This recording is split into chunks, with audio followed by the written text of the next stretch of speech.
चालू आहे. काही जातींची उपवर्गीकरणाची मागणी आहे आणि काही जातींचा उपवर्गीकरणाला विरोध आहे. मग याच्यावर तोडगा काय, किंवा तुम्ही आजपर्यंतचे हे प्रश्न पहा समाजातले, की सगळे लोक उपवर्गीकरण झालं पाहिजे या मताचे आहेत किंवा झालं नाही पाहिजे या मताचे आहेत. परंतु याला उत्तर काय आहे? शासन जेव्हा तुमच्यासाठी उत्तर शोधून काढेल तेव्हा तुम्हाला समजणार आहे की आज समजू शकते. मग आमच्या संशोधनाचं हे महत्व आहे की आम्ही आजच फायनल परिस्थिती वेगवेगळ्या टाईप मधली 5-7 प्रकारे उपवर्गीकरण केलेलं आहे. आमची मागणी आहे की उपवर्गीकरण होऊ नये, आम्ही उपवर्गीकरणाच्या विरोधात आहोत. परंतु जर शासनानं उपवर्गीकरण केलं तर ते उपवर्गीकरण कसं असलं पाहिजे याचे पर्यायी सगळे सोल्युशन आम्ही सांगितलेले आहे. म्हणून हेच आमच्या संशोधनाचं महत्व आहे की सगळ्या जातींना आजच आपण या उपवर्गीकरणामध्ये आपली स्थिती काय आहे, आपला वाटा काय आहे हे आम्ही त्यांना समजावून सांगू. शासनानं आतापर्यंत तुमच्यावर या 14 वर्षात, फक्त 14 वर्षाचा डेटा सांगतो, तो किती असेल अगोदरचा त्याच्याबद्दल विश्लेषण करण्यात काही नाही. आता नुसतंच जे आकडे आहेत ते सांगतो. 1,11,813.19 कोटी रुपये तुमच्यासाठी तरतूद करण्यात आली. त्यापैकी 84,929 कोटी रुपये तुमच्यावर खर्च करण्यात आलाय आणि 26,884 कोटी रुपये म्हणजे 25% रक्कम अजूनपर्यंत तुमच्यावर खर्च करण्यात आलेली नाही. जी तुमच्यासाठी तरतूद दाखवली जाते ती तरतूद तुम्हाला एकतर तुमच्या बजेटनुसार म्हणजे आरक्षणाच्या धोरणानुसार असली पाहिजे, म्हणजे 13% असली पाहिजे, किंवा तुमची जी लोकसंख्या आहे अनुसूचित जातीची 12%, 11.81% म्हणजे 12%, तर तुम्हाला 12% तरी पैसा पाहिजे. परंतु आजपर्यंत तुम्हाला सरासरी या शासनानं तुम्हाला 10% पैसे दिले, 13% पैसे कधीही दिलेले नाही. ते 3% पैसे तुमचे तसेच आहेत. जे पैसे तुम्हाला दाखवले की एवढे पैसे आम्ही तुमच्यासाठी प्रयोजन केलं आहे, त्यापैकी 75% रक्कम खर्च केली, 25% रक्कम खर्च करायची आहे. या 14 वर्षातला 26,000 कोटी रुपयाचा तुमचा बॅकलॉग आहे. हे सरकारचं आरक्षण धोरणाची अंमलबजावणी या सरकारनं केलेली आहे. आज सर्व समाजाची प्रगती जी झालेली आहे ते ह्या 13% आरक्षणामुळे, एकत्रित आरक्षणामुळे झालेली आहे. उद्या याचे तुकडे तुकडे पडले, जेवढे जास्त तुकडे पडतील, 2 तुकडे झाले तर नुकसान कमी, 3 झाले तर जास्त आणि 5 झाले तर त्याहीपेक्षा जास्त. मग हे तुकडे तुकडे पडल्यानंतर ही जे संधीची उपलब्धता आहे ती मर्यादित राहील. आज एक जरी जागा निघाली तरी ह्या 59 जातीमधला जो क्वालिफाईड असेल, ज्या जातीचा क्वालिफाईड असेल त्याचा अधिकार त्या एका जागेवर आहे. उद्या या अधिकार राहणार नाही. मर्यादित संधी असल्यामुळे काय होईल, एकतर आपल्या समोर वाढलं जाणार नाही आणि जर वाढलंच तर ते तुम्हाला खाता येणार नाही क्वालिटी नसल्यामुळे. हे अशा प्रकारची परिस्थिती होईल. सर्वात महत्वाची बाब म्हणजे संविधानिक आरक्षणाचं वैधानिक रूपांतर झालं, वैधानिक आरक्षणात रूपांतर झालं तर राज्याचं जे आज उत्तरदायित्व आहे का कोणत्याही परिस्थितीमध्ये तुमच्यासाठी बजेटरी प्रोव्हिजन करणे, तुमच्या सेवासाठी जागा काढणे, त्या भरणे, त्याचा पदोन्नती देणे, योजना आखणे, या सर्व मधून राज्याची सुटका होईल. राज्यानं पाहिजे तर ते करतील आणि नाही तर केलं जाणार नाही. याचे बरेचसे उदाहरणं या सामाजिक न्याय विभागामध्ये आहे आणि त्यातून राज्यानं आपली सुटका आजच करून घेतली आहे. पुढे ते उपवर्गीकरण झाल्यानंतर तर राज्याची सुटका होईल. जाती व्यवस्था मजबूत होईल. हा सर्वात महत्वाचा प्रश्न आहे. तो कसा, तर आज शेड्यूलला आरक्षण आहे, अनुसूचित जाती या शेड्यूलला आरक्षण आहे. त्या शेड्यूल मध्ये ह्या 59 जाती आहे म्हणून त्यांना आरक्षण आहे. महार मांग जातीला सेपरेट आरक्षण नाही आहे. शेड्यूलच्या बाहेर तुमची जात निघाली का तुम्हाला आरक्षण राहत नाही आज.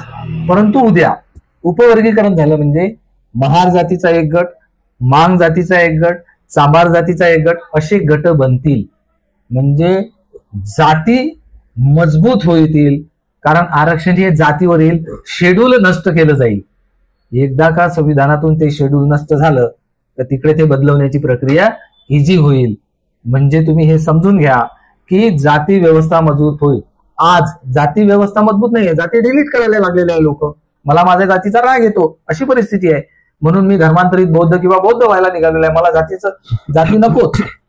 परंतु नंतर जातीवर आरक्षण आल्यानंतर त्या जाती मजबूत होतील, म्हणजे जातीचे किल्ले उभे राहतील.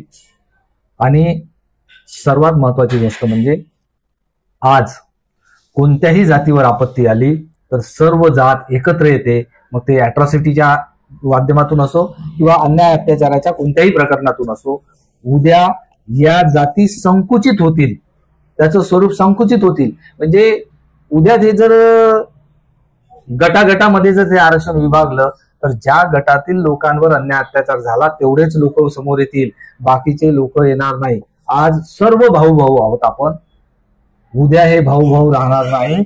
जातीच्या भिंतीमध्ये आरक्षणाच्या उपवर्गीकरणाच्या नावामुळे ज्या भिंती निर्माण होतील त्यामुळे आपण विभक्त होऊ, आपलं वेगवेगळं अस्तित्व निर्माण होईल. त्यामुळे अन्याय अत्याचाराच्या विरोधात जो संघर्ष आपण उभा करणार त्याची समाप्ती होईल. एवढे मोठे परिणाम या आरक्षणाचं, संविधानिक आरक्षणाचं उपवर्गीकरण केल्यामुळे हे समाज व्यवस्थेवर दिसून येईल. Please follow, like, share, comment and subscribe the सम्यक क्रांती चॅनल. थँक्यू. जय भीम, जय संविधान. सम्यक क्रांती चॅनल मध्ये आपले स्वागत आहे. सध्या जो सर्वात महत्त्वाचा विषय आहे, जो गाजतोय संपूर्ण महाराष्ट्रात, तो विषय म्हणजे आरक्षणाचे वर्गीकरण.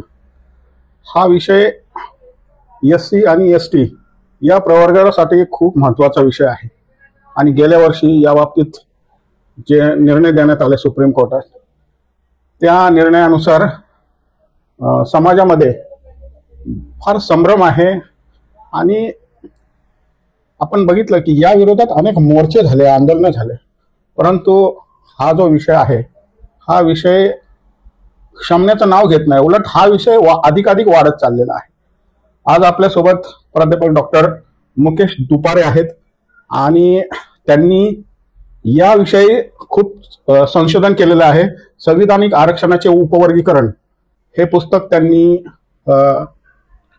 त्यांनी काढलेलं आहे, छापलेलं आहे आणि हे पुस्तक अतिशय महत्त्वाचं पुस्तक आहे. या पुस्तकाविषयी आपण चर्चा करणारच आहोत आणि त्या अनुषंगाने जे काय आरक्षणाचे उपवर्गीकरण आहे, क्रिमिलेअर आहे, त्या बाबतीत अतिशय गाढे अभ्यासक म्हणून डॉक्टर मुकेश दुपारे यांची ख्याती आहे आणि त्यांनी या बाबतीत अनेक मान्यवरांशी चर्चा केलेली आहे आणि हे जे काय आरक्षणाचं जे काय उपवर्गीकरण आहे त्या बाबतीत त्यांनी अतिशय चांगल्या प्रकारे एक तोडगा म्हणावा लागेल असा काढलेला आहे. सर, स्वागत आहे तुमचं. जय भीम, जय संविधान. सर्व हे सम्यक क्रांती चॅनल बघणाऱ्या लोकांचं मी या ठिकाणी स्वागत करतो. सर्वांना सप्रेम जय भीम. सर, खूपच गंभीर विषय आहे, महत्त्वाचा विषय आहे. हे जे काय आरक्षणाचं वर्गीकरण आहे, या आरक्षणाच्या वर्गीकरणाकडे महाराष्ट्र शासन अनुसूचित जाती आरक्षणाच्या वर्गीकरणावर काम करत आहे. तेव्हा तुम्हाला या विषयावर संशोधन करण्याची का गरज निर्माण झाली? तुम्ही याविषयी संशोधन का करताय? महाराष्ट्र शासनाने या बाबतीत जे काही निर्णय घेतलेला आहे, काय सांगाल याबाबत? आज बासरी म्हणून एक संशोधन संस्था आहे, डॉक्टर बाबासाहेब आंबेडकर समाज संशोधन संस्था. आम्ही 1 ऑगस्ट 2024 जेव्हा माननीय सुप्रीम कोर्टाचा हा निर्णय आला तेव्हा आम्ही असं ठरवलं की बासरी संस्थेचं एक जर्नल आहे पीपल ॲडवायझर म्हणून, त्या पीपल ॲडवायझर हे जर्नल आपण काढायचं आणि या अनुषंगानं विविध लोकांचं या उपवर्गीकरणावर काय मत आहे हे जाणून घ्यायचं आणि ते सगळे रिसर्च पेपर एकत्र करून नंतर ते जर्नल प्रकाशित करण्याचं आमचं ठरलेलं होतं. आम्ही जवळपास 50-60 प्राध्यापकांनी या संदर्भातली सगळी माहिती पोहोचवली, परंतु आम्हाला कुठूनही काही प्रतिसाद मिळालेला नाही, एकानेही पेपर दिलेला नाही. त्यामुळे मग आम्ही असं ठरवलं की या विषयाचं आपण आता संशोधन केलं पाहिजे. म्हणून मग आम्ही या विषयाच्या संशोधनाकडे वळलो. जवळपास 6 महिने आम्हाला या विषयाचं संशोधन करायसाठी विविध महाराष्ट्रातले सगळी प्राध्यापक मंडळी माझ्यासहित आणि या विषयाचे 3 guide, advocate Dilip Kakade, doctor Bhimrao Sonule Mumbai विद्यापीठ आणि डॉक्टर रवींद्र मुंद्रे जे अमरावती विद्यापीठामध्ये आता सिनेटर आहेत, या 3 लोकांच्या मार्गदर्शनामध्ये मी डॉक्टर मुकेश दुपारे माझ्या नेतृत्वामध्ये 20 ते 25 लोकांच्या टीमनी हे सगळं काम आम्ही 6 महिने केलं आणि 6 महिने काम केल्यानंतर 26 जानेवारी 2025ला हा आम्ही रिपोर्ट पब्लिश केला आणि तो रिपोर्ट महाराष्ट्र शासनाला तुम्ही या अहवाल स्वीकारा म्हणून आम्ही तसे पत्र दिले, कॅबिनेट मिनिस्टरला पत्र दिलं आणि सचिवांना पत्र दिलं, परंतु सामाजिक न्याय विभागामधून आम्हाला काहीही प्रतिसाद मिळालेला नाही. त्यामुळे आम्ही या विषयाचं संशोधन जे झालेलं होतं त्याचं पुस्तक स्वरूपामध्ये ते आम्ही जनतेसमोर ठेवण्याचा प्रयत्न केला आणि त्याच्या 1000 प्रती आम्ही संविधानिक आरक्षणाचे उपवर्गीकरण हे पुस्तक प्रकाशित केलं. 2 प्रकाशन कार्यक्रम, एक नागपूर आणि अमरावतीला या पुस्तकाचे झालेले आहेत आणि या पुस्तकाच्या 1000 कॉपी छापून आणल्या. त्याच्या दुसऱ्या दिवशी 860 कॉपी संपल्या. सभासदांनीच पैसे लावले, सगळे सभासदांना ते पुस्तकं वितरित करण्यात आले. माझ्यापाशी 140 कॉपी होत्या, त्यातल्या मिनिस्टर या लोकांना, महत्वाच्या लोकांना आम्ही ते देत आहोत, जेणेकरून उपवर्गीकरणाचा प्रश्न उद्या कमी जास्त झाल्यानंतर सर्वांना माहिती असावी आणि ते जनतेपर्यंत पोहोचावी या उद्देशाने या विषयाचं आम्ही संशोधन केलेलं आहे. सर तुम्ही जे उपवर्गीकरण केलेल्या संशोधनाचे जे काय महत्व आहे ते महत्व काय आहे सर? काय झालं की आम्ही जेव्हा हे संशोधन करायला घेतलं तेव्हा असं दिसून आलं की समाजामध्ये विविध जातींचे मनमुटाव चालू आहे. काही जातींची उपवर्गीकरणाची मागणी आहे आणि काही जातींचा उपवर्गीकरणाला विरोध आहे. मग याच्यावर तोडगा काय? किंवा तुम्ही आजपर्यंतचे हे प्रश्न पहा समाजातले, की सगळे लोक उपवर्गीकरण झालं पाहिजे या मताचे आहेत किंवा झालं नाही पाहिजे या मताचे आहेत, परंतु याला उत्तर काय आहे? शासन जेव्हा तुमच्यासाठी उत्तर शोधून काढेल तेव्हा तुम्हाला समजणार आहे, का आज समजू शकते. मग आमच्या संशोधनाचं हे महत्व आहे की आम्ही आजच फायनल परिस्थिती वेगवेगळ्या टाईप मधली 5-7 प्रकारे उपवर्गीकरण केलेलं आहे. आमची मागणी आहे की उपवर्गीकरण होऊ नये, आम्ही उपवर्गीकरणाच्या विरोधात आहोत, परंतु जर शासनानं उपवर्गीकरण केलं तर ते उपवर्गीकरण कसं असलं पाहिजे याचे पर्यायी सगळे सोल्युशन आम्ही सांगितलेले आहे. म्हणून हेच आमच्या संशोधनाचं महत्व आहे की सगळ्या जातींना आजच आपण या उपवर्गीकरणामध्ये आपली स्थिती काय आहे, आपला वाटा काय आहे हे आम्ही त्यांना समजावून सांगू शकतो. तर पुढचा मुद्दा असा उपस्थित होतो की महाराष्ट्र शासनाचे आरक्षण धोरण काय आहे व त्याची अंमलबजावणी किती झालेली आहे? हा खूप गंभीर प्रश्न आहे. महाराष्ट्र शासनाचे आरक्षण धोरण आणि त्याची अंमलबजावणी यातला पहिला मुद्दा सोयीचा आहे. तर महाराष्ट्र शासनामध्ये अनुसूचित जातीच्या अनुषंगाने विचार करता 59 कास्ट आहे, 59 जाती आहे आणि 13% आरक्षण आहे. हे एवढं सोपं आणि साधं आहे, परंतु हे पाहायला जरी वरवर दिसत असलं तरी हे 5 प्रकारात डिव्हाइड आहे. महाराष्ट्र शासनामध्ये अनुसूचित जाती किंवा जमाती यांना जे काही आरक्षण मिळते हे 5 प्रकाराच्या व्यतिरिक्त काही मिळू शकत नाही. पहिला आहे की तुम्हाला सेवेतलं आरक्षण आहे, तुमच्यासाठी पद राखून ठेवले जातात आणि त्याला पदोन्नती देणे हे पहिल्या प्रकारचं आरक्षण आहे. दुसऱ्या प्रकारचं आरक्षण आहे वैयक्तिक व सार्वजनिक लाभांच्या योजना निर्माण केल्या जातात आणि त्याची अंमलबजावणी केली जाते. महाराष्ट्र शासनामध्ये सामाजिक न्याय विभागातर्फे या सगळ्या योजना, विविध खात्यांतर्फे वेगवेगळ्या योजना, त्या योजना निर्माण करतात, त्याची अंमलबजावणी करते. आता ह्या दोन्ही जे बाबी आहे, पद राखून ठेवणे आणि योजना बनवणे, त्याची अंमलबजावणी करणे, याच्यासाठी पैसा लागतो. म्हणून अर्थसंकल्पामध्ये तसं प्रोव्हिजन आहे की तो तुमच्या अनुसूचित जाती जमातीसाठी काही पैसा राखून ठेवला जातो तुमच्या विकासाकरिता किंवा त्या योजनांवर, त्या पदांवर खर्च करण्याकरता. हे तिसऱ्या प्रकारचं आरक्षण आहे. आणि संविधानाचा अनुच्छेद 46 हे एक महत्वाचं अनुच्छेद आहे. सर्व प्रकारचं शोषण आणि अन्याय जो अनुसूचित जातीवर होतो त्या संदर्भात हे या राज्यानं हमी घेतलेली आहे का आम्ही त्याचं संरक्षण करणार म्हणून. हे 4थ्या प्रकारचं आरक्षण तुम्हाला मिळते.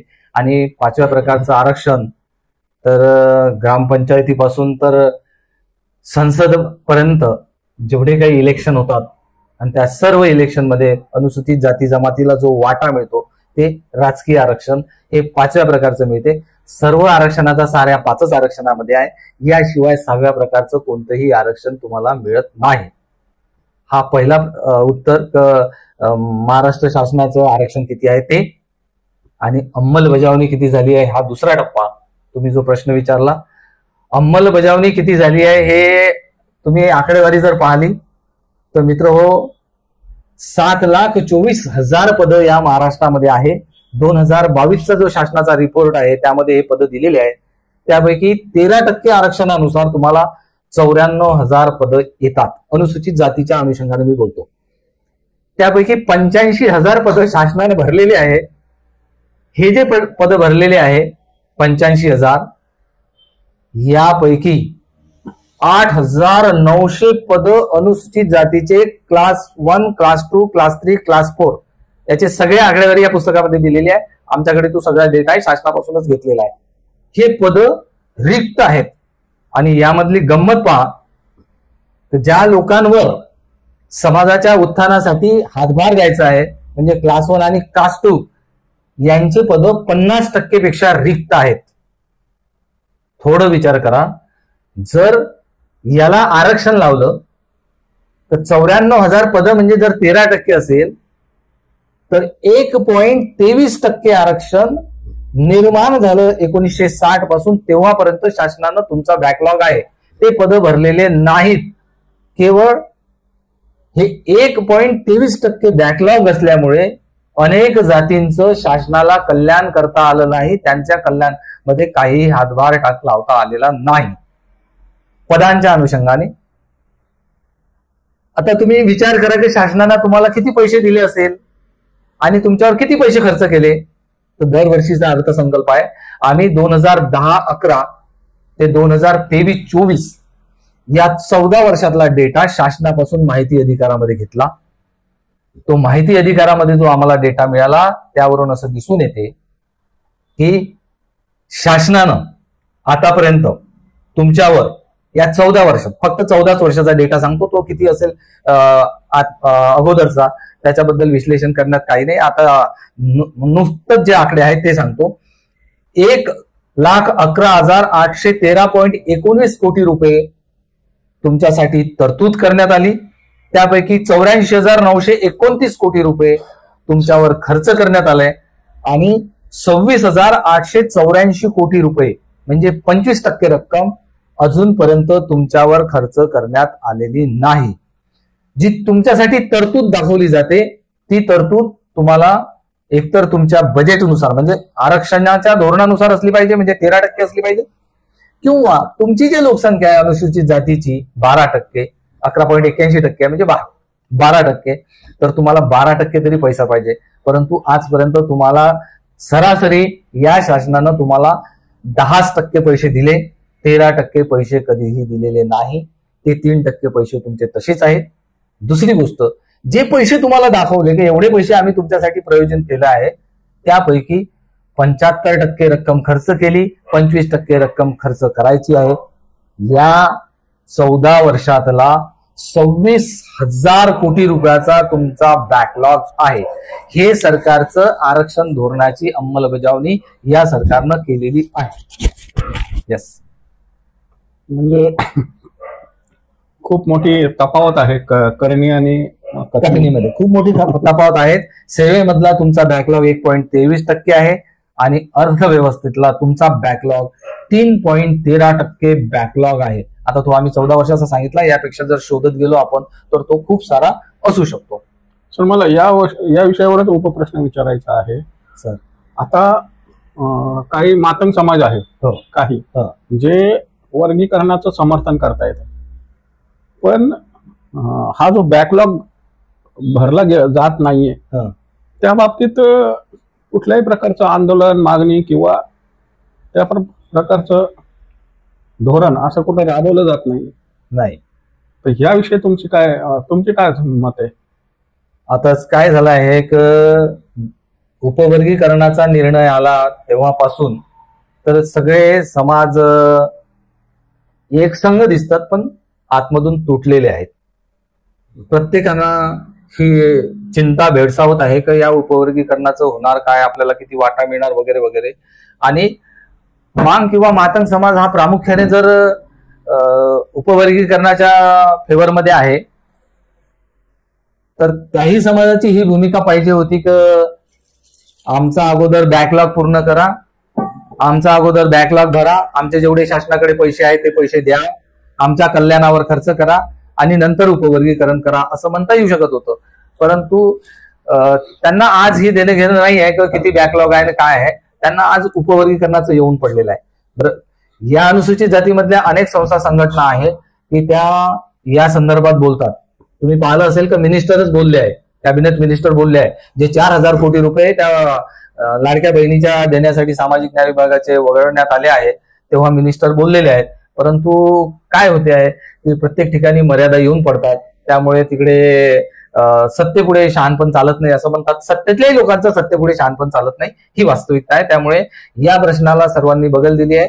जोपर्यंत आता उपवर्गीकरणाचा प्रश्न हा संपत नाही तोपर्यंत या प्रश्नाकडे कोणाचंही फारसं लक्ष जाणार नाही. तर पुढचा मुद्दा असा आहे की अनुसूचित जमातीमध्ये 59 जातीचा समावेश आहे. त्यापैकी कोणत्या जातीचा विकास झालेला आहे व कोणत्या जाती विकासामध्ये मागे आहे? अनुसूचित जातीमध्ये 59 जाती आहेत. त्यामध्ये ज्या जातींचा विकास झालेला आहे अशी एकही जात, माझ्या शब्दावर फक्त थोडंसं लक्ष द्या, अशी एकही जात अनुसूचित जातीमध्ये नाही. मी थोडंसं जबाबदारीपूर्वक बोलतो आहे, हे थोडंसं वेगळं वाटेल. सेन्ससनं जो आकडेवारी 2011ची प्रकाशित केली आहे त्याचे 19 इंडिकेटर आहेत अनुसूचित जातीचे, जे जातीने आहे ते आम्ही अभ्यासले.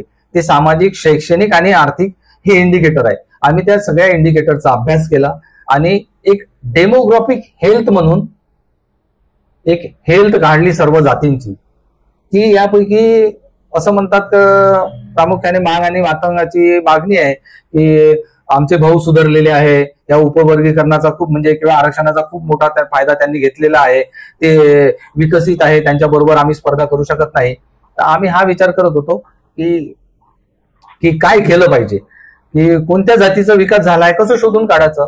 शासनाजवळ ही आकडेवारी नाही आहे. शासनाकडे फक्त सेन्ससची आकडेवारी आहे, डेमोग्राफिक हेल्थची आकडेवारी नाही आहे, ती आम्ही काढलेली आहे. तर त्यामध्ये 19 इंडिकेटरचा अभ्यास केल्यानंतर जर महाराष्ट्राची हेल्थ एक म्हणजे काय म्हणतात त्याला, एखाद्या राज्याची राष्ट्राची प्रगती झाली असेल तर ह्युमन डेव्हलपमेंट इंडेक्स काढला जातो त्याच तोडीचा, परंतु सर्वसामान्य जी आकडेवारी उपलब्ध आहे त्यावरून आम्ही तो ह्युमन डेव्हलपमेंट इंडेक्स सारखाच डेमोग्राफिक हेल्थ इंडेक्स काढला. त्या डेमोग्राफिक हेल्थ कोणत्या जातीची किती आहे. तर मित्र, तुम्हाला असं दिसून येईल तर महाराष्ट्र राज्याची जर हेल्थ एक आहे तर सर्वात जास्त हेल्दी जात जर कोणती असेल तर ती चांभार आहे, म्हणजे भांबी आहे. भांबी शब्द पहिला आहे सेन्सस मधला. त्याची हेल्थ 0.941 आहे. माला दासरीची हेल्थ 0.935 आहे. खाटीक जातीची हेल्थ 0.925 आहे. महार जातीची हेल्थ 0.920 आहे आणि मांग जातीची हेल्थ 0.894 आहे. अनुसूचित जातीची सर्वसामान्य हेल्थ 0.940 आहे आणि सर्वात कमी हेल्थ मिठा अयलवार म्हणून एक जात आहे, तिची हेल्थ 0.568 आहे. ह्या अशा प्रकारचे हेल्थचे इंडिकेटर आहे. म्हणजे या डेमोग्राफिक हेल्थ वरून असा सर्वसामान्य माहिती होऊ शकते तुम्हाला की कोणती जात सुधारली आहे कोणती नाही. सुधारलेली जात महाराष्ट्रामध्ये एकही नाही. सगळे विकसनशील किंवा अविकसित आहे.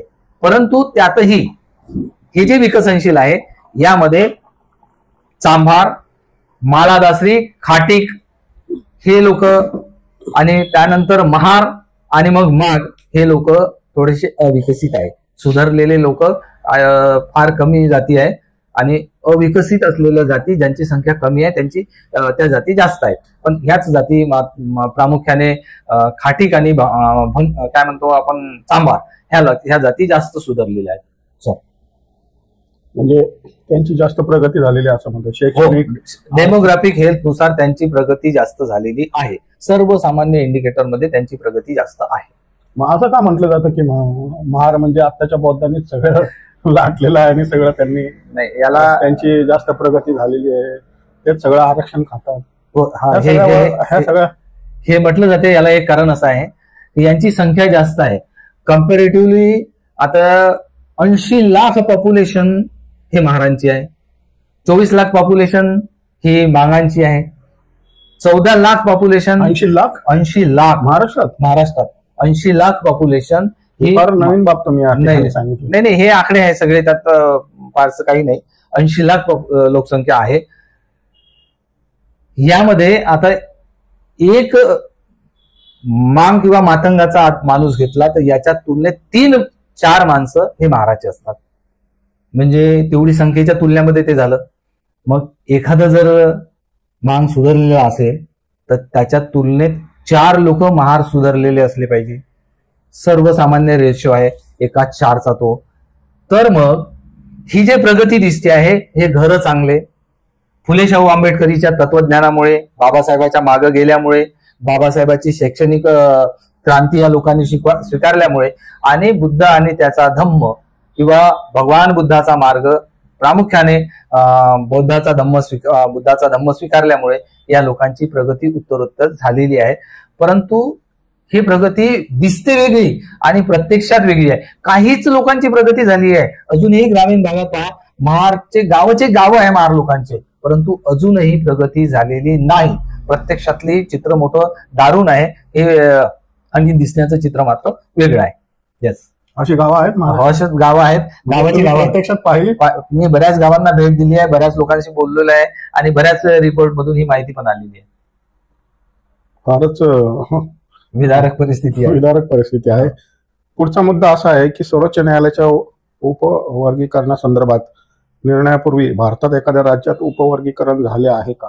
हो, काय झालंय, 1 ऑगस्ट 2024 मध्ये माननीय सर्वोच्च न्यायालयाचा उपवर्गीकरणाचा निर्णय यायच्या अगोदर भारतामध्ये 5 राज्यांनी उपवर्गीकरणाची प्रक्रिया आपल्या स्तरावर केली आहे. उत्तर भारतातली 2 राज्य आहे, पंजाब आणि हरियाणा. यामध्ये उपवर्गीकरण झालं आहे. दोन्हीमध्ये सारखंच झालेलं आहे. एकाने 12.5% डिवाइड केलाय तर एकाने 50% डिवाइड केलेलं आहे. हे असं उपवर्गीकरण त्या ठिकाणी झालेलं आहे. त्याचप्रमाणे दक्षिण भारतातले 3 राज्य, आंध्र, कर्नाटक आणि तामिळनाडू, या 3ही राज्यात उपवर्गीकरण झालेलं आहे. आणि जवळपास या 5ही राज्यांतले सगळ्या केसेस कोर्टामध्ये पेंडिंग होतं. त्यामधलं आंध्र प्रदेशातली ईव्ही चेन्नईची केस मोठ्या प्रमाणावर गाजली आहे. आणि जो निर्णय आलेला आहे माननीय सुप्रीम कोर्टानं, हा जो निर्णय दिलेला आहे हा पंजाब राज्यातील दविंदर सिंगच्या केसचा आहे, ज्यामध्ये 7 लोकांचं बेंच होतं आणि 7 लोकांच्या बेंचपैकी 6 लोक या निर्णयाच्या फेवरमध्ये आणि 1 ज्या महिला होत्या बेलायम त्रिवेदी मॅडम, त्या या निर्णयाच्या विरोधात आहे. अशा प्रकारचा तो निर्णय आहे आणि ही प्रक्रिया या निर्णयापूर्वी झालेली आहे. महाराष्ट्र शासनाने उपवर्गीकरणासंदर्भात काय तयारी केलेली आहे?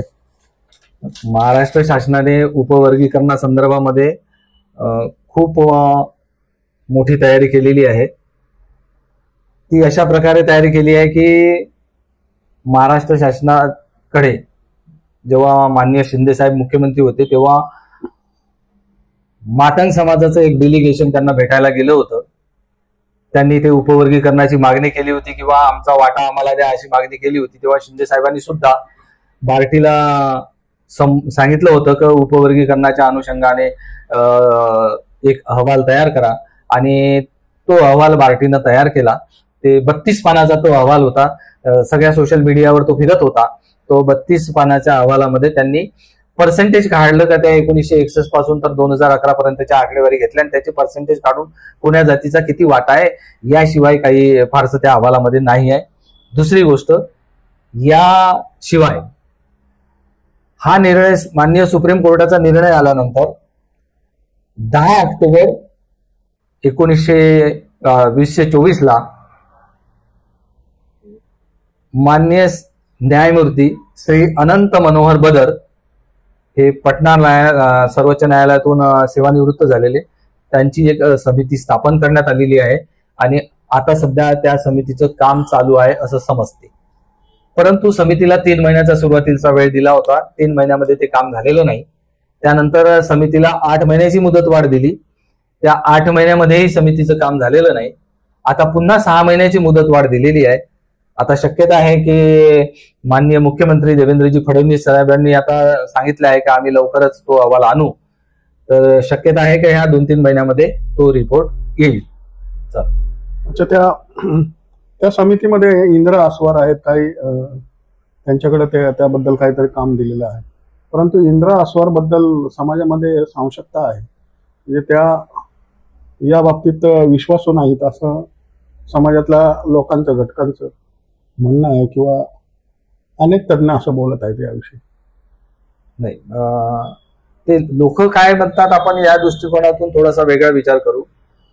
ही जे माननीय अनंत मनोहर बदर समिती आहे, या समितीला फक्त सर्व अधिकार ते बदर साहेबांनाच आहे.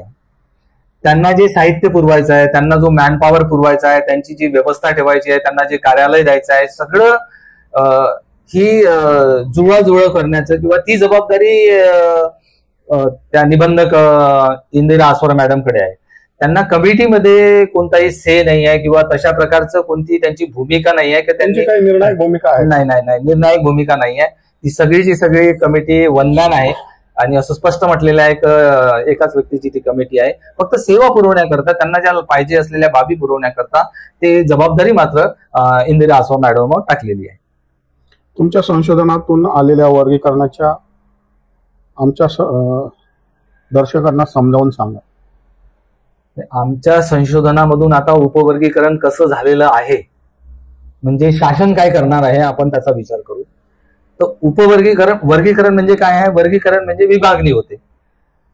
एखाद्या विशिष्ट उद्देशाने काही लोक विभागणी करणे, जसं मानव जातीची विभागणी वर्ण व्यवस्थेनुसार करण्यात आली आहे. असे 4 तुकडे पाडले आहे मानव जातीचे, त्यामध्ये आता मी त्याचं काही नाव घेत नाही, पण तोच सिद्धांत, वर्ण व्यवस्थेचा तोच सिद्धांत या ठिकाणी वापरण्यात आला आहे आणि याला उपवर्गीकरण याच्यासाठी म्हटलं आहे. तर उपवर्गीकरणामध्ये ज्या बाबींचं वर्गीकरण झालेलं आहे त्याला पुन्हा तुकड्या तुकड्यात विभाजित करणे, याला उपवर्गीकरण करणे असं म्हणतात. म्हणजे 13% जे आरक्षण अनुसूचित जातीला आहे त्याचे तुकडे तुकडे करणे. आता किती तुकडे करता येईल आणि किती तुकडे शासनाला शक्य आहेत, याचा सगळा उकल आम्ही आमच्या संशोधनातून केलेला आहे. आमची प्रामाणिक भूमिका आहे की संविधानानं हे जे शेड्यूल ठरवलेलं आहे अनुसूचित जाती नावाचं, हे असंच राहू द्यावं, याचं उपवर्गीकरण करू नये, ही पहिली आमची भूमिका. पण शासन जर करणारच असेल तर मग आमची दुसरी भूमिका अशी आहे, ज्या लोकांची उपवर्गीकरणाची मागणी आहे त्यांना त्यांचा वाटा द्या आणि ज्या लोकांची उपवर्गीकरणाची मागणी नाही त्यांना त्यांचा वाटा द्या. म्हणजे 2च भाग करा. किंवा तिसरा भाग आमचा असा आहे की ज्या लोकांची मागणी आहे त्यांना त्यांचा वाटा द्या, ज्या लोकांचा विरोध आहे त्यांना पण त्यांचा वाटा द्या, आणि जे स्थिर आहे, जे न्यूट्रल आहे, जे उपवर्गीकरणाच्या फेवरची भूमिका नाही आहे, जे उपवर्गीकरणाच्या विरोधातली पण भूमिका नाही आहे, त्या लोकांना सुद्धा त्यांचा वाटा द्या. म्हणजे ह्या दोघांच्या मधात त्यांचं मरण करू नका असं आम्हाला वाटते. परंतु यातून काही वाटे निश्चित झाले नाही, म्हणून मग आम्ही 4था प्रकार केला. तो आहे की जातीच्या आधारावर उपवर्गीकरण केलं तर ते कसं असेल. आता जातीच्या आधारावर उपवर्गीकरण केलं म्हणजे काय आहे? 1,32,00,000 पॉप्युलेशन या अनुसूचित जातीची आहे. त्यातले पुन्हा एकदा सांगतो म्हणजे तुमच्या सोयीनं तुम्हाला समजायला सोयीचं होईल. 80,60,060 एवढे महार आहेत, महार जातीची लोकसंख्या आहेत.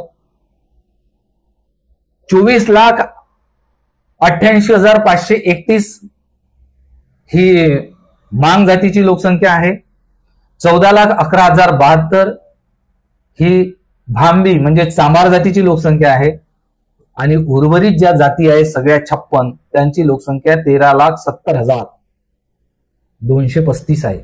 मित्र, इथे एक गोष्ट आपण समजून घेतली पाहिजे की ह्या 13% आरक्षणापैकी जर मला माझ्या जातीला 1% आरक्षण आलं पाहिजे असं जर इतर जातींना वाटत असेल, कारण असं म्हणतात महार, मांग, चांभार, ढोर, भंगी, खाटी वगैरे अशी लंबी लिस्ट आहे जातींची. अगेर पासून सुरू झालेल्या तुरीवर जाऊन जाती संपतात. हे अल्फाबेटिकल आहे.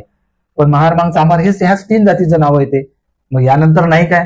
तर नाही मित्र, यानंतर कोणत्याही जातीला आरक्षणामध्ये आपला वाटा मागण्याचा से नाही. कारण माझ्याकडे थोडस काळजीपूर्वक लक्ष द्या. 1% एखाद्या जातीला आरक्षण पाहिजे असेल तर तुमची लोकसंख्या, त्या जातीची लोकसंख्या ही 13 लाख असली पाहिजे. आता प्रत्येकाला आपापल्या जातीची लोकसंख्या माहित आहे. भंगी जात हे 4थ्या नंबरची जात आहे. तिची 2,14,000च पॉप्युलेशन आहे. खाटीक झालं, हुलार झालं, ह्या लोकांची लोकसंख्या 1 लाख आहे. त्यांना आरक्षणामध्ये कोणताही वाटा मिळू शकत नाही.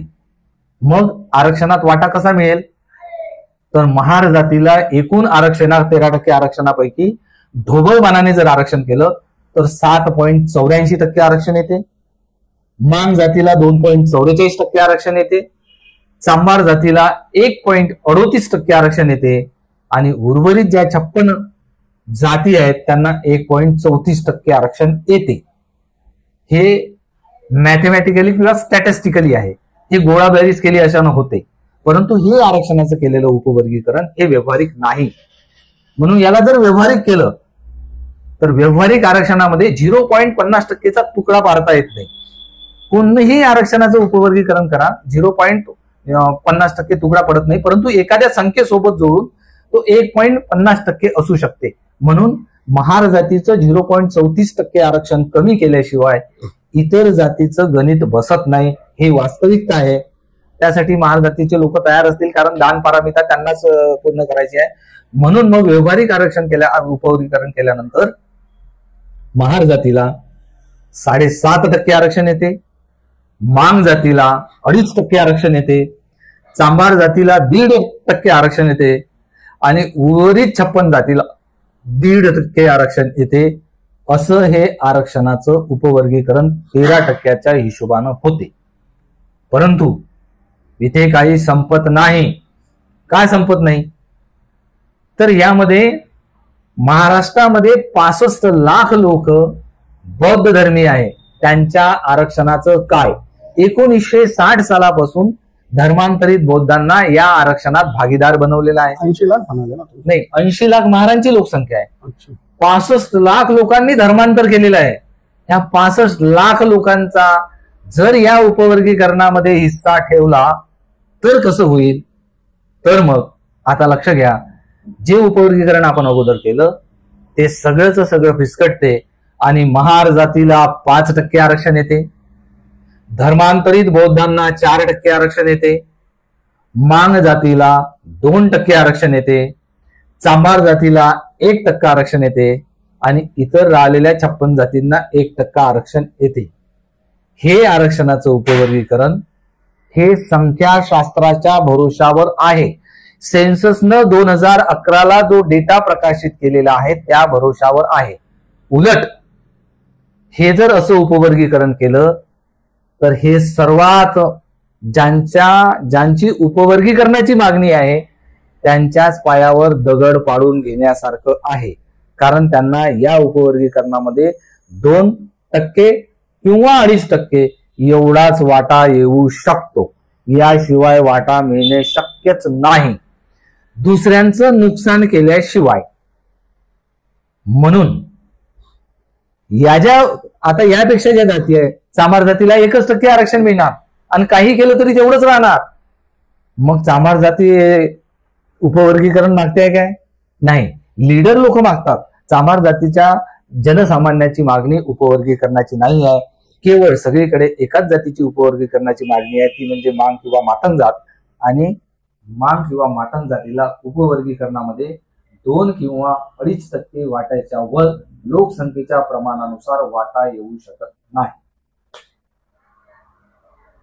हे सोडून दिलं, हा प्रश्न मोठा आहे, थोडस सविस्तर घेतो. हे जर सोडून दिलं आणि असा विचार केला की संख्याशास्त्राच्या भरोशावर नको, विकासाच्या आधारावर महाराष्ट्र शासनानं उपवर्गीकरण करायचं ठरवलं, तर आम्ही जो डेमोग्राफिक हेल्थ इंडेक्स मागे सांगितला त्यानुसार जरी विचार केला तर विकास कोण्या जातीचा झालाय त्यांचा वाटा काढा, अविकसित असलेल्या जाती द्या. विकसित एकही जात नाही, म्हणजे विकसनशील असलेल्या जाती आहेत त्यांचा वाटा द्यायचा आणि विकसनशील नसलेल्या यांचा जातीचा वाटा द्यायचा. तर असं होईल, या 13% आरक्षणापैकी ज्या विकसनशील जाती आहेत त्या 7+1 महार अधिक 1 अशा 8 जाती, त्यामध्ये खंगार, खाटीक, महार, मालादासरी, भांबी, डक्कल, ढोर आणि यल्लम मलवार या 8 जातींना त्यांच्या लोकसंख्येच्या प्रमाणानुसार 6.5% आरक्षण येईल. आता राहिल्या 50 जाती आणि 51 जाती. 59 मधल्या 8 एकीकडे गेल्या, 51 राहिल्या. या 51च्या याच्या ग्रुपमध्ये मांग ही सर्वात मोठी कास्ट आहे. त्यामुळे मांग जातीचा आणि 50 जाती असा जर गट बनवला तर त्यांना 2.5% आरक्षण येईल. मग राहिलं 4% आरक्षण आणखी. तर धर्मांतरित बौद्ध हे वरच्या गटात जर टाकले तर 10% आरक्षण त्यांना द्यावं लागेल, आणि जर सेपरेट त्यांचा हिस्सा ठेवला तर 4% आरक्षण त्यांना जाईल.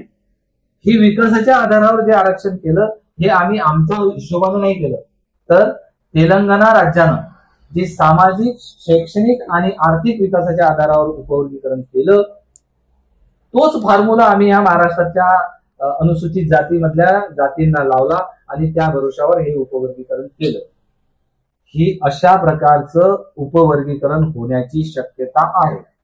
जर महाराष्ट्र शासनानं कोण्याही जातीचं नुकसान केलं नाही आणि लोकसंख्येच्या प्रमाणावर जर जातीचं उपवर्गीकरण केलं तर या 3च प्रकारचं उपवर्गीकरण करता येऊ शकते असं आम्हाला वाटते. याशिवाय दुसरी पद्धत महाराष्ट्र शासनाजवळ असेल ते आम्हाला माहिती नाही. सर, पुढचा मुद्दा असा आहे की उपवर्गीकरणाचा समाजावर काय परिणाम होणार आहे? हा मुद्दा तर खरं सर्व समाजातल्या, सर्व जातीतले जे विचारवंत आहेत, जे यावर काम करतात किंवा ज्यांची मागणी आहे ना, ज्यांचा विरोध पण आहे, या सर्व लोकांनी हा मुद्दा समजून घेणे फार गरजेचं आहे. आपण म्हणतो की आमचा उपवर्गीकरणाला विरोध आहे किंवा आम्हाला उपवर्गीकरण पाहिजे, परंतु समजा जर उपवर्गीकरण झालं तर काय परिस्थिती असेल, समाज म्हणून त्या समाजावर काय काय आपत्ती येणार किंवा समाजाला कसं वाटणार किंवा समाजावर काय परिणाम होणार. तर पहिला परिणाम असा होणार की हे जे आरक्षण आहे हे आरक्षण संविधानिक आहे, म्हणजे संविधानामध्ये याची नोंद आहे आणि संविधानाच्या आर्टिकलमुळे एकूण 11 आर्टिकल आहेत. त्या 11 आर्टिकलमुळे हे सगळं आरक्षण आपल्याला मिळते. 11व्या नंबरचं नाही, एकूण 11 आर्टिकल आहे, त्यामुळे ते आपल्याला आरक्षण मिळते वेगवेगळ्या प्रकारचं. हे संविधानिक आरक्षणाचं उपवर्गीकरण झालं तर सर्व अधिकार राज्यांना मिळतील. त्यामुळे संविधानिक आरक्षणाचं उपवर्गीकरण जर झालं तर ते आरक्षण वैधानिक होईल. त्यामध्ये राज्य इंटरफेअर करेल. आज राज्य त्यामध्ये इंटरफेअर करू शकत नाही. राज्य फक्त शिफारस करू शकते आणि राज्यांना ते राबवणे आवश्यक आहे. एक ऐच्छिक बाब म्हणून ते पुढे समोर येईल. आज कंपल्सरी म्हणून आहे. कंपल्सरीच असताना आमचा एवढा बॅकलॉग आहे, तर ते वैधानिक आरक्षण झाल्यानंतर मग तुमची परिस्थिती काय असेल याचा विचार आपण केला पाहिजे. म्हणजे संविधानिक आरक्षणाचं रूपांतर वैधानिक आरक्षणामध्ये होईल हे शाश्वत सत्य आहे. कोणी कितीही म्हटलं की असं होणार नाही तरी ते तसंच होणार. ते आलेला काळ आपल्याला सांगेल. दुसरी गोष्ट, याचे 4-5 मुद्दे आहेत. दुसरी बाब मधले यामध्ये अशी आहे की हे जे आरक्षण आहे, तुम्हाला आरक्षण कशासाठी पाहिजे? इथली जे प्रस्थापित समाज व्यवस्था आहे ही वर्ण व्यवस्था आणि जातीय व्यवस्था घेऊन चालणारी समाज व्यवस्था आहे. या समाज व्यवस्थेवर हे आरक्षण म्हणजे एक डाग आहे. हा डाग पुसण्याचा प्रयत्न ही समाज व्यवस्था नव्यानं करते आहे. त्यामुळे यामधून ते आरक्षण काढलं तर मग ही व्यवस्था जराशी फ्री होते. हा वेगळा मुद्दा आहे, पण तरीही या समाज व्यवस्थेला शुद्ध करण्याकरता ह्या उपवर्गीकरणाचं प्रयोजन आहे. तिसरी बाब आहे की मर्यादित संधीची उपलब्धता होईल. आज सर्व समाजाची प्रगती जी झालेली आहे ते ह्या 13% आरक्षणामुळे, एकत्रित आरक्षणामुळे झालेली आहे. उद्या याचे तुकडे तुकडे पडले, जेवढे जास्त तुकडे पडतील, 2 तुकडे झाले तर नुकसान कमी, 3 झाले तर जास्त आणि 5 झाले तर त्याहीपेक्षा जास्त. मग हे तुकडे तुकडे पडल्यानंतर ही जे संधीची उपलब्धता आहे ती मर्यादित राहील. आज एक जरी जागा निघाली तरी ह्या 59 जातीमधला जो क्वालिफाईड असेल, ज्या जातीचा क्वालिफाईड असेल त्याचा अधिकार त्या एका जागेवर आहे. उद्या या अधिकार राहणार नाही. मर्यादित संधी असल्यामुळे काय होईल, एकतर आपल्या समोर वाढलं जाणार नाही, आणि जर वाढलंच तर ते तुम्हाला खाता येणार नाही क्वालिटी नसल्यामुळे. हे अशा प्रकारची परिस्थिती होईल. सर्वात महत्वाची बाब म्हणजे संविधानिक आरक्षणाचं वैधानिक आरक्षणात रूपांतर झालं तर राज्याचं जे आज उत्तरदायित्व आहे का कोणत्याही परिस्थितीमध्ये तुमच्यासाठी बजेटरी प्रोव्हिजन करणे, तुमच्या सेवासाठी जागा काढणे, त्या भरणे, त्याचा पदोन्नती देणे, योजना आखणे, या सर्व मधून राज्याची सुटका होईल. राज्यानं पाहिजे तर ते करतील आणि नाही तर केलं जाणार नाही. याचे बरेचसे उदाहरणं या सामाजिक न्याय विभागामध्ये आहे आणि त्यातून राज्याने आपली सुटका आजच करून घेतली आहे. पुढे ते उपवर्गीकरण झाल्यानंतर तर राज्याची सुटका होईल. जाती व्यवस्था मजबूत होईल, हा सर्वात महत्वाचा प्रश्न आहे. तो कसा, तर आज शेड्यूलला आरक्षण आहे, अनुसूचित जाती या शेड्यूलला आरक्षण आहे. त्या शेड्यूलमध्ये ह्या 59 जाती आहे म्हणून त्यांना आरक्षण आहे. महार मांग जातीला सेपरेट आरक्षण नाही आहे. शेड्यूलच्या बाहेर तुमची जात निघाली का तुम्हाला आरक्षण राहत नाही आज. परंतु उद्या उपवर्गीकरण झालं म्हणजे महार जातीचा एक गट, मांग जातीचा एक गट, चांभार जातीचा एक गट, असे गट बनतील. म्हणजे जाती मजबूत होतील, कारण आरक्षण हे जातीवरील शेड्यूल नष्ट केलं जाईल. एकदा का संविधानातून ते शेड्यूल नष्ट झालं तर तिकडे ते बदलवण्याची प्रक्रिया इझी होईल. म्हणजे तुम्ही हे समजून घ्या की जाती व्यवस्था मजबूत होईल. आज जाती व्यवस्था मजबूत नाही आहे, जाती डिलीट करायला लागलेले आहे लोक. मला माझ्या जातीचा राग येतो अशी परिस्थिती आहे, म्हणून मी धर्मांतरित बौद्ध किंवा बौद्ध व्हायला निघालेला आहे. मला जाती नकोच. परंतु नंतर जातीवर आरक्षण आल्यानंतर त्या जाती मजबूत होतील, म्हणजे जातीचे किल्ले उभे राहतील. आणि सर्वात महत्वाची गोष्ट म्हणजे आज कोणत्याही जातीवर आपत्ती आली तर सर्व जात एकत्र येते. मग ते अॅट्रॉसिटीच्या माध्यमातून असो किंवा अन्याय अत्याचाराच्या कोणत्याही प्रकरणातून असो, उद्या या जाती संकुचित होतील, त्याचं स्वरूप संकुचित होतील. म्हणजे उद्या ते जर गटागटामध्ये जर ते आरक्षण विभागलं तर ज्या गटातील लोकांवर अन्याय अत्याचार झाला तेवढेच लोक समोर येतील, बाकीचे लोक येणार नाही. आज सर्व भाऊ आहोत आपण, उद्या हे भाऊ राहणार नाही. जातीच्या भिंतीमध्ये आरक्षणाच्या उपवर्गीकरणाच्या नावामुळे ज्या भिंती निर्माण होतील त्यामुळे आपण विभक्त होऊ, आपलं वेगवेगळं अस्तित्व निर्माण होईल. त्यामुळे अन्याय अत्याचाराच्या विरोधात जो संघर्ष आपण उभा करणार त्याची समाप्ती होईल. एवढे मोठे परिणाम या आरक्षणाचं, संविधानिक आरक्षणाचं उपवर्गीकरण केल्यामुळे हे समाज व्यवस्थेवर दिसून येईल. आपण बघितलं की मातंग समाज फार आक्रमक आहे की वर्गीकरण करा असं म्हणण्यासाठी. आता त्या बाबतीत ते तुळजापूरच्या मंदिरामध्ये गेले आणि त्या ठिकाणी त्यांना रोखण्यात आलं. आणि त्याचबरोबर त्या ठिकाणी त्यांनी जाहीर केलं की आम्ही जर का आम्हाला हे आरक्षण वर्गीकरण केलं गेलं नाही तर आम्ही मुस्लिम किंवा ख्रिश्चन धर्म स्वीकारू. तसंच तिथं देवीला पण साकडं केलं गेलं की मुख्यमंत्री देवेंद्रजी फडणवीस यांचे डोळे उघडावे किंवा त्यांना संकेत जावा यासाठी त्यांनी त्या ठिकाणी जाऊन देवीचं दर्शन घेण्याचा प्रयत्न केला. तर त्या ठिकाणी त्यांना देवीच्या दर्शनासाठी सुद्धा नाकारलं गेलं. आणि त्यांनी जे जाहीर केलं की आम्ही ख्रिश्चन किंवा मुस्लिम समाज धर्मांतरित करू, याकडे तुम्ही कसं बघता? नाही, ते असं कोणतंही पाऊल घेणार नाही. कारण समजा जर त्यांनी असं म्हटलं की माननीय मुख्यमंत्री यांचे डोळे उघडले पाहिजे यासाठी आम्ही हे असं करतो आहे, त्यांचे तर डोळे अगोदरच उघडले आहे. त्यांनी अगोदरच जाहीर केलं की आम्ही 3 महिन्यामध्ये ते आरक्षणाचं उपवर्गीकरण करू. मग आता एवढी मोठी जर बाजू लढत आणली आहे तर 3 महिने थांबायला काय हरकत आहे? जर थांबायचंच नसेल तर पुन्हा त्यांच्यासोबत मीटिंग वगैरे घेऊन तो कालावधी कसा कमी करता येईल हे करायला पाहिजे होतं. वेगळ्या प्रकारचा असंविधानिक मार्गाने तुम्ही दबाव आणणे हे काही मला योग्य वाटत नाही. परंतु ते कोणत्याही परिस्थितीमध्ये धर्मांतर करू शकत नाही, कारण हे लोक बौद्ध धर्म सोडून कोणत्याही धर्मात राहू शकत नाही. ते मुस्लिम होऊ शकत नाही आणि ते ख्रिश्चनही होऊ शकत नाही. त्यामध्ये त्यांना कोणत्याही प्रकारचा त्या धर्मात तो धर्मही स्वीकारणार नाही. तुम्ही धर्म घेणे हा भाग वेगळा, जे धर्माचे प्रस्थापित आहे आता त्यांनी स्वीकारलं पाहिजे तुम्हाला.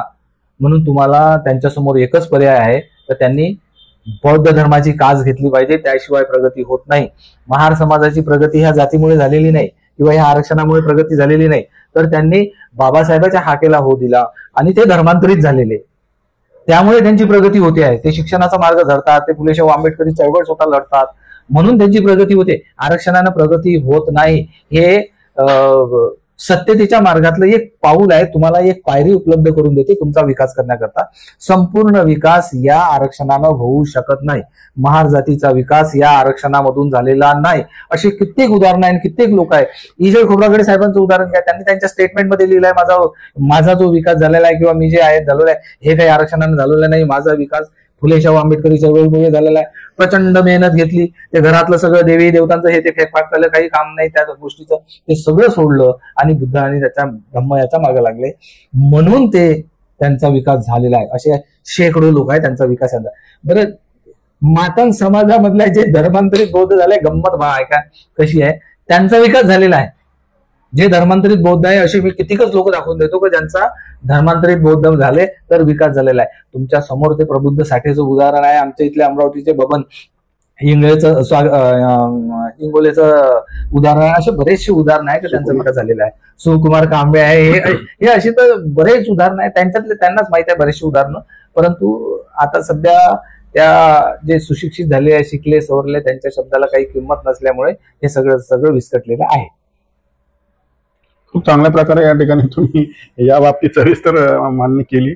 महाराष्ट्र शासनाने उपवर्गीकरण करण्यापूर्वी तुमची किंवा जनतेची काय मागणी आहे, म्हणजे तुम्हाला काय वाटतं की कशा प्रकारे या बाबतीत त्यांनी उपवर्गीकरण करावं?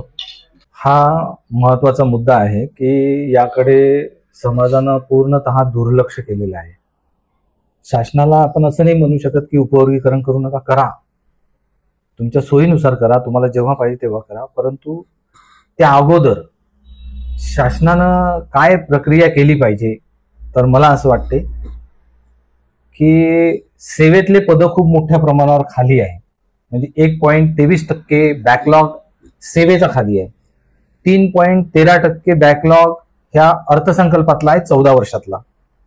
तर मला असं वाटते की जनतेनं याची मागणी केली पाहिजे या अगोदर की महाराष्ट्र शासनानं आरक्षणाचं उपवर्गीकरण करण्यापूर्वी आरक्षणाचं धोरण किती राबवलं या संदर्भातली आरक्षणाची श्वेतपत्रिका महाराष्ट्र शासनानं काढली पाहिजे. मी सर्व जनतेच्या वतीने किंवा सर्व अनुसूचित जातीच्या वतीने महाराष्ट्र शासनाला विनंती करतो की त्यांनी उपवर्गीकरण करण्यापूर्वी आरक्षणाची श्वेतपत्रिका काढा. तुम्ही उपवर्गीकरण करणार, पण तुम्ही तर तुमची प्रक्रिया पारदर्शक करा ना. तुमच्यावर जी जबाबदारी संविधानानं टाकली आहे ती प्रक्रिया तुम्ही कितीपर्यंत राबवली हे जनतेला कळू द्या. त्यामुळे आरक्षणाची श्वेतपत्रिका अनुसूचित जातीच्या काढली पाहिजे असं मला शासनाला सांगायचं आहे.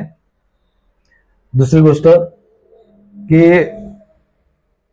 एखाद्या जातीचा विकास झाला असं म्हटलं जाते की या लोकांनी आरक्षण खाल्लं, त्यांचा विकास झालेला आहे. विकास मोजण्याचं जे साधन आहे त्याला मानव विकास निर्देशांक असं म्हणतात, ह्युमन डेव्हलपमेंट इंडेक्स. मी शासनाला असं विनंती करेन की त्यांनी अनुसूचित जातीमधल्या 59 जातीचा मानव विकास निर्देशांक काढावा. कोणत्या जातीचा विकास झाला आणि कोणत्या जातीचा विकास व्हायचा आहे ते पण कळेल. ज्या जातीचा विकास झाला तो विकास आरक्षणानेच झाला की आणखी दुसऱ्या काही बाबींनी झाला ते पण समजून येईल. त्यामुळे मानव विकास निर्देशांकाचं मापन शासनानं केलं पाहिजे असं मला वाटते. मी या सम्यक क्रांती चॅनलच्या माध्यमातून हे तुम्हाला आवर्जून सांगू इच्छितो की अनुसूचित जातीचा सर्वे पार्टी मार्फत 59 जातीचा सर्वे केलेला आहे. 4 ते 5 हजार फॉर्म भरलेले आहे, परंतु त्या फॉर्मचं अजूनपर्यंत विश्लेषण करण्यात आलेलं नाही. ते विश्लेषण मी शासनाला विनंती करतो की ते विश्लेषण शासनानं लवकरच करावं. त्यामधून अनुसूचित जातीची 59 जातींची परिस्थिती काय आहे हे आपल्या समोर चित्र स्पष्ट होईल. दुसरी गोष्ट, उपवर्गीकरणासाठी जी समिती नेमलेली आहे ही समिती संविधानिक नाही, ही समिती वैधानिक आहे. जेव्हा की महाराष्ट्र गव्हर्नमेंटकडे संविधानिक बाजू उपलब्ध आहे, अनुसूचित जाती जमाती आयोग उपलब्ध आहे, तेव्हा उपवर्गीकरण करण्याचं काम हे आयोगाकडे दिलं पाहिजे होतं. परंतु शासनाने माननीय अनंत मनोहर बदर या समितीकडे काम दिलं. हे समिती वैधानिक आहे. पहा आश्चर्य कसं आहे, संविधानिक आरक्षणाचं उपवर्गीकरण वैधानिक समिती करते आहे. त्यामुळे माझी किंवा समाजातली अशा लोकांची मागणी आहे की विशेष समिती असली पाहिजे उपवर्गीकरण करण्याकरता. त्यामध्ये सर्व जाती धर्माचे प्रतिनिधी असले पाहिजे, विरोधी पक्षाचे प्रतिनिधी असले पाहिजे. केवळ शासनाने नियुक्त केले आणि शासनाचेच प्रतिनिधी मिळून हे उपवर्गीकरण करू नये, तर सर्व लोकांचा विचारात घेऊन त्यांचं मत मानून घेऊन एक विशेष समिती बनवली पाहिजे त्यांच्यातर्फे, आणि त्या समितीने हे उपवर्गीकरणाची प्रक्रिया केली पाहिजे. एक महत्वाचा मुद्दा आणखी यातला की ज्या जातींना उपवर्गीकरणामध्ये वाटाच मिळणार नाही अशा 2-4 जाती सोडल्या, महार जात, मांग जात आणि चांभार जात सोडल्यानंतर इतर जातींना उपवर्गीकरणामध्ये कोणताही सेन नाही. तेव्हा या ज्या जाती आहे या जातींना कोणत्याही गटामध्ये टाकल्यापेक्षा किंवा 56 जातींचा एक वेगळा गट बनवल्यापेक्षा त्या जातींना विचारलं पाहिजे तर तुम्ही कोणासोबत जाऊ इच्छिता. धर्मांतरित बौद्धाबरोबर जायचं आहे, मांग जातींबरोबर जायचं आहे, महार जाती बरोबर जायचं आहे की चामार जाती बरोबर आहे. ज्या जातींच्या गटाची अशी मागणी असेल त्या जातींच्या म्हणण्यानुसार त्याला त्या गटात टाकलं पाहिजे. साधारणतः या जातींना महार किंवा धर्मांतरित बौद्ध याच जाती गटासोबत जर गेले तर तुमचं कल्याण होऊ शकते. अन्यथा तुमच्या वाट्याला जर 1% आरक्षण जर आलं आणि ह्या 56 जाती जर त्यामध्ये असेल तर कोणत्याही त्या सर्व जातींचं आरक्षण संपलं म्हणून जमा. म्हणून या सर्व जातींची अशी मागणी बसली पाहिजे. आणि एक सर्वात महत्वाचं शेवटचं सांगतो, अजून हे कोण मागणी केलेली नाही, मी आपल्या सर्व जनतेतर्फे अगो तुमच्या चॅनलतर्फे मागणी करतो की आमचा बॅकलॉग मोठ्या प्रमाणावर आहे. 13% आरक्षणाची अंमलबजावणी शासनानं परिपूर्ण केलेली नाही. त्यामुळे हे 13%चं आरक्षण 15% करण्यात यावं, अशा प्रकारचं आरक्षणाचा वाटा वाढवण्याचं काम महाराष्ट्र शासनानं केलं पाहिजे. दक्षिण भारतामध्ये कर्नाटक राज्यानं हे आरक्षणाचं 15% आरक्षण होतं, तिथं 17% आरक्षण केलं. तसं महाराष्ट्र गव्हर्नमेंटला सुद्धा करता येऊ शकते. 13% आरक्षण आहे. 1960 पासूनचा सेवेतला बॅकलॉग आहे. 14 वर्षातले 26,000 कोटी रुपये बॅकलॉग आहे.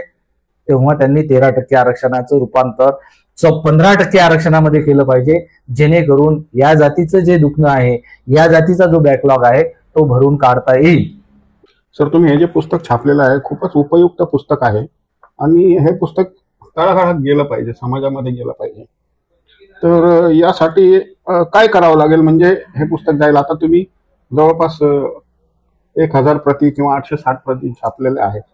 तर हे पुस्तक तळागाळापर्यंत जाण्यासाठी आपल्याला काय करावं लागेल, म्हणजे काय आवाहन करावं? म्हणजे आमची परिस्थिती अशी आहे की आम्ही समाजातून पैसा जमा करून याचं संशोधन केलं आणि समाजातल्या लोकांनीच पैसे देऊन हे पुस्तक छापलेलं आहे. आमच्याजवळ पैसा नाही, त्यामुळे आम्ही हे पुस्तक छापून समाजापर्यंत पोहोचवू असं होणे कठीण आहे. तरी पण आम्ही या महिन्यात पुन्हा 1000 प्रती छापतो आहे. आम्ही समाजाला आवाहन करतो की ज्यांना हे पुस्तक पाहिजे असेल त्यांनी आमच्याकडे 5000 रुपये द्यायचे. डिस्क्रिप्शन मध्ये माझा नंबर हे सर सम्यक क्रांतीचे जे चव्हाण सर आहे हे देतील आणि त्या 5000 रुपये किंवा 10,000 रुपये जे काही रक्कम तुम्ही दिली तर ते आम्ही तुमची परत करू शकणार नाही, परंतु तेवढ्या रकमेचे पुस्तकं मात्र आम्ही तुम्हाला देऊ. आम्ही आतापर्यंत असंच केलं, ज्या लोकांनी पैसे दिले त्यांनाच ते पुस्तकं वितरित केले. फारच कमी पुस्तकं 1000 कॉपी छापल्या. दुसऱ्या दिवशी 860 कॉपी संपल्या. 140 कॉपी आम्ही अशाच वितरित करत आहोत, महत्वाच्या लोकांना देत आहोत. दुसरा टप्पा असा की आम्ही या पुस्तकाच्या 10,000 प्रती माननीय केंद्रीय राज्यमंत्री आठवले साहेबांनी घेतल्या पाहिजे म्हणून आम्ही त्यांना हे पुस्तक दिलं आणि पत्र पण दिलं. माननीय वर्षाताई गायकवाड यांना पत्र दिलं. माननीय संजय भाऊ शिरसाट कॅबिनेट मिनिस्टर महाराष्ट्र राज्याचे सामाजिक न्याय विभागाचे त्यांना पण पत्र दिलं. त्यांनी हे पत्र दिल्यानंतर आम्ही हे पत्र दिल्यानंतर तुम्ही आमच्या या पुस्तकाच्या 10,000 प्रती घ्या आणि समाजात वितरित करा. त्यांनी हे पत्र बार्टीला पाठवलं.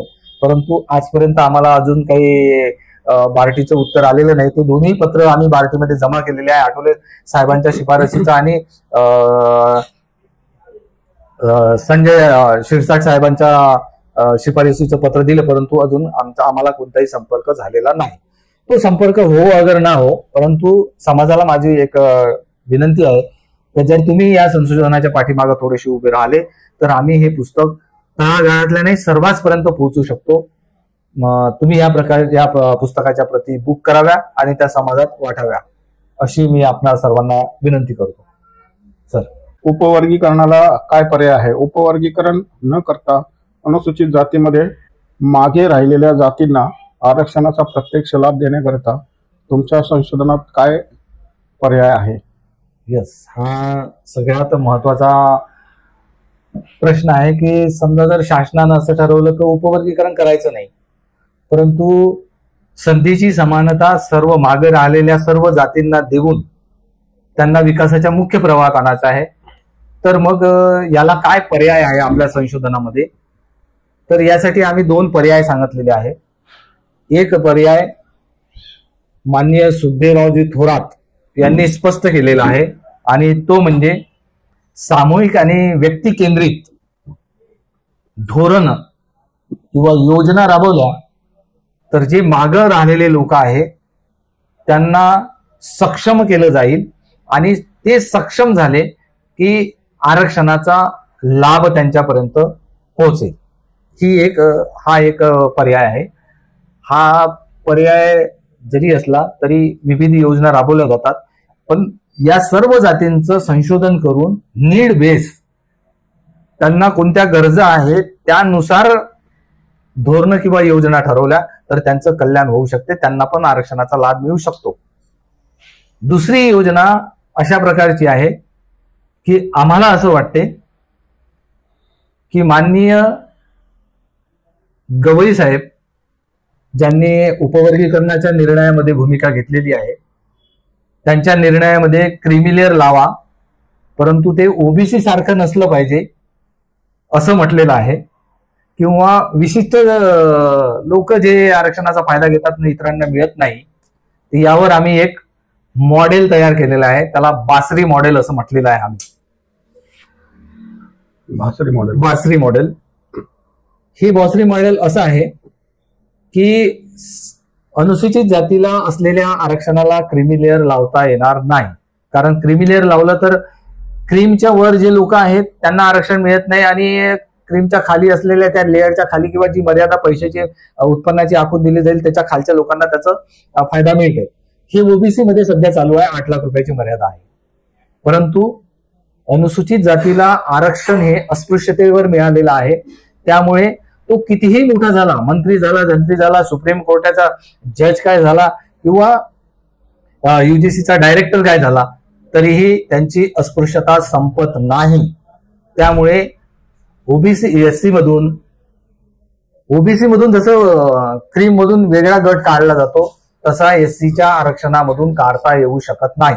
आम्ही त्यावर उपाय असं दिलेला आहे की एक 15 लाखाची उत्पन्नाची मर्यादा ठरवा. उपवर्गीकरण करायचं नाही, सर्व जाती एका लेवलमध्ये येतील. 15 लाख रुपयाच्या उत्पन्नाची मर्यादा ठरली तर प्रत्येक जातीमध्ये ज्याचं उत्पन्न 15 लाखाच्या वर असेल त्यांच्यासाठी 5% आरक्षणाचं प्रोव्हिजन्स करा आणि जे 15 लाखापेक्षा ज्यांचं उत्पन्न कमी आहे त्यांच्यासाठी 8 लाख रुपयाची प्रोव्हिजन करा. म्हणजे उत्पन्नाच्या वर जास्त उत्पन्न असलेल्या लोकांनाही आरक्षणाचा लाभ मिळेल आणि सगळे सारख्या उत्पन्नाचे असल्या कारणाने, सगळ्या सारख्या पात्रतेचे असल्या कारणाने त्यांच्यामध्ये एक वेगळी कॉम्पिटिशन असेल आरक्षणाचा फायदा घेण्यासाठी. दुसरी गोष्ट, जे सर्व जातींमधले जे मागास आहे ज्यांचं उत्पन्न 15 लाखाच्या आत आहे त्यांच्यामध्ये पण एक सारखा समाज राहील आणि त्यांना पण प्रत्येक जातीपर्यंत ती संधीची समानता जाईल. दोन्ही ठिकाणच्या लोकांना संधीच्या समानतेनुसार फायदा होईल. क्रिमिलेअरमुळे एखाद्या जातीला वगळून टाकणे हा विचार जरी का शासनाकडे असेल तरीही या ठिकाणी आंदोलनाला सुरुवात होण्याचा विचार राहील. तो या ठिकाणी समाज आंदोलन करेल. म्हणून ते काहीही होऊ न देता, उपवर्गीकरण न करता, क्रिमिलियर तत्वाचा अवलंब करून आणि त्याला बासरीचं मॉडेल लावून जर तुम्ही अशा प्रकारची व्यवस्था केली तर सर्वच जातीपर्यंत संधीची समानता पोहोचेल आणि सर्वच जातींना आरक्षणाचा लाभ घेता येईल. याशिवाय दुसरं मॉडेल दिसून येत नाही. मी आपल्या सर्व दर्शकांना विनंती करेल की त्यांनी या विषयाला जास्तीत जास्त या चॅनलला सबस्क्राईब करावं, शेअर करावं, लाईक करावं आणि आपापल्या लोकांना ही न्यूज पाठवून त्यांनी या आरक्षणाच्या उपवर्गीकरणाच्या अनुषंगाने आपलं जे काही मत असेल ते मत कॉमेंटमध्ये कळवावं. चांगले वा वाईट कशाही प्रकारचे असू दे आपलं म्हणणं, ते आम्हाला मिळाल्यास आम्ही त्यावर आणखी पुन्हा विचार करून या विषयाचे सविस्तर व्हिडिओ आम्ही प्रकाशित करण्याचा प्रयत्न करू. आपण मला या ठिकाणी बोलावलं, माझा सन्मान केला, माझे विचार जाणून घेतले, त्याबद्दल सर्व दर्शकांचे व सम्यक न्यूज चॅनलचे मी मनापासून आभार मानतो. सर्वांना धन्यवाद. सर्वांना सप्रेम जय भीम. अतिशय सविस्तर प्रकारे आणि अतिशय मायक्रो या ठिकाणी तुम्ही विश्लेषण केलेलं आहे, त्यामुळे मी तुमचे खूप खूप आभार मानतो. ही जी चर्चा आहे ही चर्चा SC STच्या प्रत्येक बांधवापर्यंत, तुम्ही दर्शक नाही, तुम्ही आमचे बांधव आहात. आपण जर का ही चर्चा प्रत्येक मोबाईल पर्यंत, प्रत्येक घटकापर्यंत पोहोचवली तर याचा नक्की लाभ होईल. आणि सरांनी जे काही मुद्दे मांडलेले आहे त्या मुद्द्याला कुठेही प्रश्नचिन्ह उभं राहत नाही. जरी तुमचे काही प्रश्न असतील तरी कमेंटच्या माध्यमातून ते प्रश्न आपण विचारू शकता. आमचे बांधव जास्तीत जास्त वाढले पाहिजे, धम्म बांधव, आमचे SC STचे सगळे बांधव एकत्र राहून आपण हा लढा जास्तीत जास्त मोठा केला पाहिजे. आणि जे काही बॅकलॉग आहे त्या बाबतीत सुद्धा सरांनी खूप चांगल्या प्रकारे सांगितलं आहे. त्या बॅकलॉगचा लढा पण पुढे उभारला पाहिजे आणि ते बॅकलॉग भरून निघले पाहिजे, जेणेकरून आपल्या समाजाला नोकरी प्राप्त होण्यासाठी मदत होईल. खाजगीकरणाच्या या काळामध्ये बॅकलॉग भरणे फार गरजेचे आहे. तसेच पुन्हा एकदा सांगतो की हे जे काही पुस्तक आहे, ह्या पुस्तक छापण्यासाठी हे पुस्तक तळागाळात पोहोचवणं ही आपली जबाबदारी आहे. आता पार्टी किंवा इतर लोकांकडे सरांनी अप्रोच केलेला आहे, परंतु त्यामध्ये किती यश येईल आपल्याला माहित नाही. तरी सुद्धा आपल्या समाजाची आपली जबाबदारी आहे. बाबासाहेबांनी आपल्याला जबाबदारी दिलेली आहे की आपण ह्या पुस्तकाला जास्तीत जास्त प्रसिद्धी द्यावी, जास्तीत जास्त सहकार्य करावं. हे पुस्तक प्रत्येकाकडे गेलं पाहिजे अशी मी तुम्हाला नम्रपणे विनंती करतो. आणि काय म्हणतात त्याला, हक्काची मागणी करतो तुमच्याकडे की हे पुस्तक प्रत्येक घटकापर्यंत पोहोचवा. आणि चॅनलला सबस्क्राईब करा, व्हिडिओला लाईक करा, जास्तीत जास्त शेअर करा. सबस्क्राईब करणे म्हणजे तुम्ही आमचे धम्म बांधव होणे हा प्रकार आहे. त्यामुळे तुम्ही फक्त सबस्क्रायबर नाही, तुम्ही आमचे धम्म बांधव आहे असं मी या ठिकाणी मानतो. आणि या ठिकाणी थांबतो. सरांचे खूप खूप आभार. त्यांनी इतका काळ संशोधन केलेलं आहे, याच्यामध्ये बराच खर्च झालेला आहे, बराच वेळ त्यांचा खर्चिक झालेला आहे. आणि या वेळेचं चांगल्या प्रकारे आपण त्यांना म्हणजे मोबदला नाही म्हणू शकत, त्याचा सदुपयोग झाला, त्याचा सदुपयोग व्हायला पाहिजे असं मी या ठिकाणी मानतो आणि थांबतो. जय भीम, नमो बुद्धाय, जय संविधान. धन्यवाद.